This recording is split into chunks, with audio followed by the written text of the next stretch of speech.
हनुमान चालीसा पढ़ते हैं लेकिन नहीं जानते हनुमान जी की पूरी कहानी, तो इस वीडियो को देखें। हनुमान को महादेव का 11वां रुद्र अवतार माना जाता है। सब जानते हैं कि वह प्रभु श्री राम के सच्चे और सबसे बड़े भक्त हैं। हनुमान का जन्म अंजनेरी पर्वत पर माता अंजनी के कोख से हुआ था। उनके पिता का नाम वानर राज केसरी था। इस वजह से उन्हें अंजनी पुत्र और केसरी नंदन इन नामों से भी जाना जाता है। सूर्य के सुवर्ण निर्मित सुमेक में केसरी जी का राज्य था। एक बार अंजनी ने स्नान करके सुंदर वस्त्र आभूषण परिधान किया। उस वक्त पवन भगवान ने उनको कहा कि आपको सूर्य, अग्नि और सोने जैसा तेजस्वी वैज्ञाता महाबली पुत्र प्राप्त होगा, और वैसे ही हुआ। श्री राम का निष्ठावान सेवक भक्त जानकर हनुमान जी से हम सब परिचित है। हनुमान को असीम भक्ति और असीम विनम्रता ऐसे अनेक गुणों से पहचाना जाता है। हनुमान की जन्म की कथा यह श्री राम जी के जन्म से जुड़ी हुई है। अंजनी को संतान प्राप्त हो सके इसलिए वह भगवान शंकर जी की पूजा कर रही थी। आज भी शिव भक्त महाशिवरात्रि को शंकर जी की उपासना करते हैं। इस बीच अयोध्या के राजा दशरथ और उनकी 3 रानियां भी उनको पुत्र प्राप्ति हो सके इसलिए भगवान की आराधना कर रही थी। उन्होंने अपने गुरु के मार्गदर्शन से संतान प्राप्ति के लिए पुत्र कामेष्टि यज्ञ किया। यज्ञ के समापन पर तीनों रानियों को भगवान से खीर प्रसाद में मिली। भगवान रानी कैकेयी के खीर दे रहे थे, तब एक पंछी वहां पर आया और पंछी ने अपनी चोंच से मुंह में खीर भरकर वहां से उड़ गया, पर उड़ते समय उसके चोंच से वह खीर अंजनी के हाथ पर गिरी। अपने आप अपने हाथ में गिरे हुई खीर अंजनी ने भगवान का प्रसाद समझकर खा लिया। दिव्य प्रसाद के प्रभाव में अयोध्या के तीनों रानी और अंजनी इन सबको पुत्र हुए। केसरी और अंजना, इनको जो लड़का हुआ वह ईश्वर अवतार दिख रहा था। उन्होंने उसका नाम मारुति पवन रखा। वायुदेव की वजह से, उनकी शक्ति के वजह से वह फल खीर अंजना के हाथ में आया था। इस वजह से मारुति को पवन पुत्र भी कहते हैं।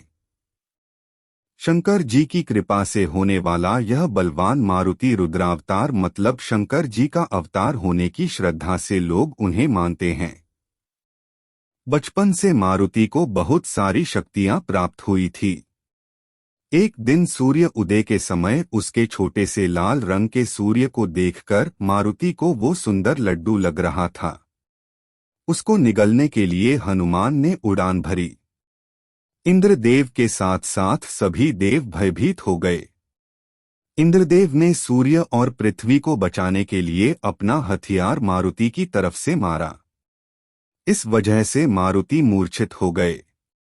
पुत्र की ऐसी स्थिति देखने के बाद पवन देव ने सभी सृष्टि की वायु बंद कर ली।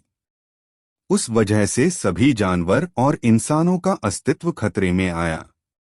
उसके बाद सभी देवताओं ने मारुति को मूर्छावस्था से बाहर लाए और पवन देव को शांत करके पहले जैसी वायु पर्यावरण में लाए।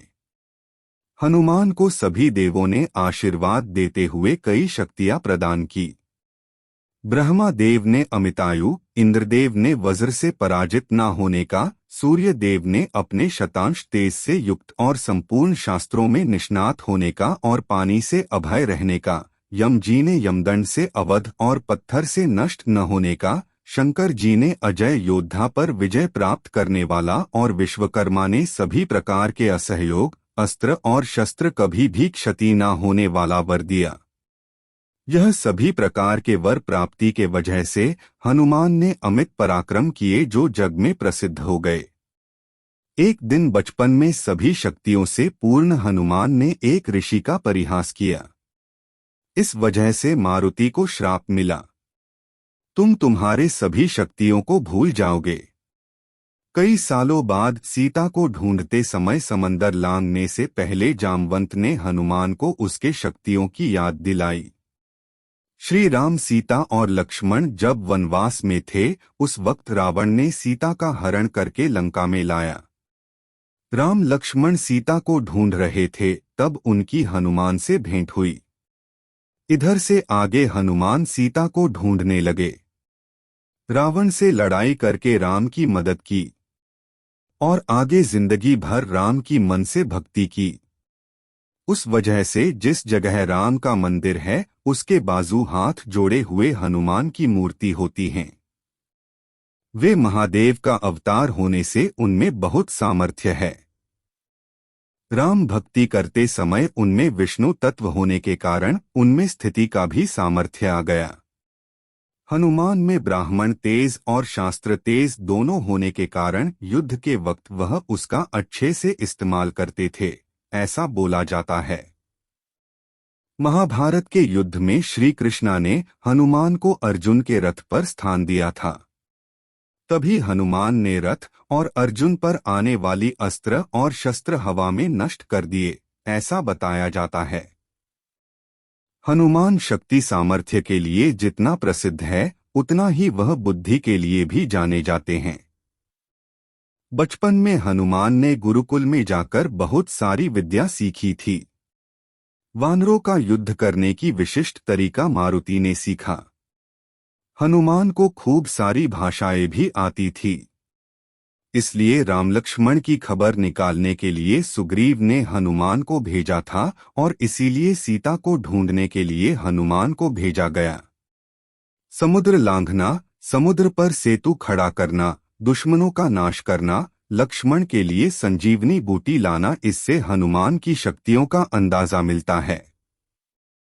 हनुमान चिरंजीवी मतलब अमर है, ऐसी भक्तों की धारणा है। इस वजह से आज भी भक्त बोलते हैं कि वह भक्ति रूप में अभी भी जिंदा है। हिंदू धर्म में हनुमान जयंती यह बड़े आनंद से और उत्साह से मनाई जाती है। उनके बारे में जितना बोला जाए और लिखा जाए सब कम है। जब जब कोई संकट आए वो याद आते हैं, जब जब जी घबराए वो याद आते हैं, जब जब बल और बुद्धि की बात हो उनकी याद आती है, जब सच्ची भक्त और भक्ति की चर्चा हो उनका नाम लिया जाता है। आज भी हर घर में हनुमान चालीसा गाई या सुनी जाती हैं, इस तरह वो हमेशा हमारे साथ है।